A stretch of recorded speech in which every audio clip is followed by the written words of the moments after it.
जहां पर चुनावी समीकरण समय के साथ बदलते रहते हैं। 2024 के नतीजों के बाद से सभी दलों ने अपनी सियासी रणनीति को 27 के लिए बदलना शुरू कर दिया। आखिर क्या है पश्चिमी उत्तर प्रदेश का चुनावी गणित, एक रिपोर्ट के जरिए आपको समझाते हैं।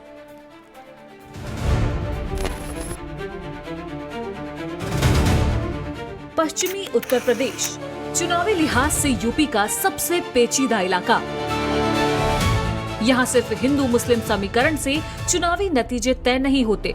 यहाँ हर सीट का अपना सामाजिक समीकरण है और कई जगहों पर उम्मीदवार की व्यक्तिगत पकड़ भी पूरे चुनाव का रुख बदल सकती है।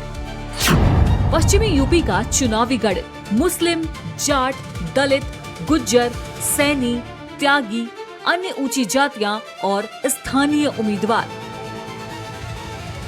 पश्चिमी यूपी की सबसे बड़ी खासियत यही है कि यहाँ चुनावी मुकाबला हमेशा सीधे सीधे हिंदू बनाम मुस्लिम समीकरण में फिट नहीं बैठता। कई सीटों पर मुस्लिम और जाट मतदाताओं का समीकरण महत्वपूर्ण हो सकता है, तो कहीं गुज्जर, सैनी या त्यागी मतदाताओं का रुख मुकाबले को प्रभावित कर सकता है और इसके ऊपर स्थानीय उम्मीदवार की स्वीकार्यता अलग से असर डालती है।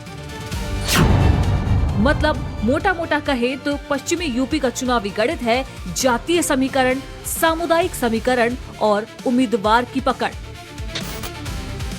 2024 के लोकसभा चुनाव में विपक्षी गठबंधन ने यूपी में 43 सीटें जीती थी, जबकि भाजपा के नेतृत्व वाले राष्ट्रीय जनतांत्रिक गठबंधन के खाते में 36 सीट आई। सपा अकेले 37 सीटों पर जीती।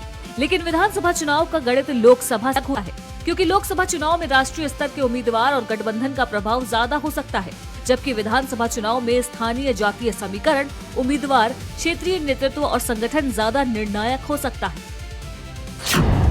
लोकसभा 2024 का समीकरण गठबंधन गणित, वोट हस्तांतरण और सीटों पर असर। लेकिन 2027 विधानसभा चुनाव 2024 लोकसभा चुनाव से बिल्कुल अलग है।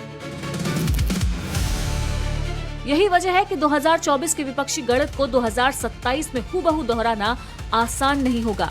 लोकसभा चुनाव में एक साथ आए मतदाता विधानसभा चुनाव में भी उसी तरह मतदान करेंगे, यह मान लेना राजनीतिक रूप से जोखिम भरा होगा, क्योंकि विधानसभा चुनाव में स्थानीय जाति समीकरण और उम्मीदवार की पकड़ कहीं ज्यादा महत्वपूर्ण हो सकती है। इस लिहाज से देखा जाए तो 2024 का समीकरण गठबंधन और वोट हस्तांतरण का था, जबकि 2027 का समीकरण जातीय गणित, स्थानीय उम्मीदवार, संगठन और क्षेत्रीय मुद्दों पर होगा। वहीं दूसरी तरफ भाजपा के लिए पश्चिमी यूपी में चुनौती सिर्फ विपक्षी गठबंधन का मुकाबला करना नहीं है, उसे अलग अलग सामाजिक समूहों के बीच अपने समर्थन को बनाए रखना भी होगा। यानी मुकाबला सिर्फ किसके पास ज्यादा वोट है इसका नहीं, बल्कि कौन अपने वोट को बूथ और सीटों में बेहतर तरीके से बदल पाता है, इसका भी है। 2017 के मुकाबले 2022 में समाजवादी पार्टी ने विधानसभा चुनाव के नतीजों में बढ़त तो बनाई, लेकिन सत्ता में दाखिल नहीं हो पाई।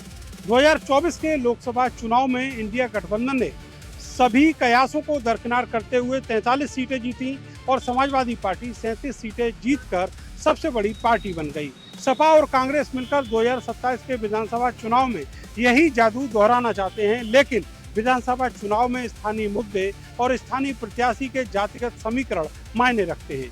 इसलिए जीत के जादुई आंकड़े को वही हासिल कर सकेगा जिसका वजूद उसकी कौम और स्थानीय जनता में मजबूत होगा। और मानसून जहां एक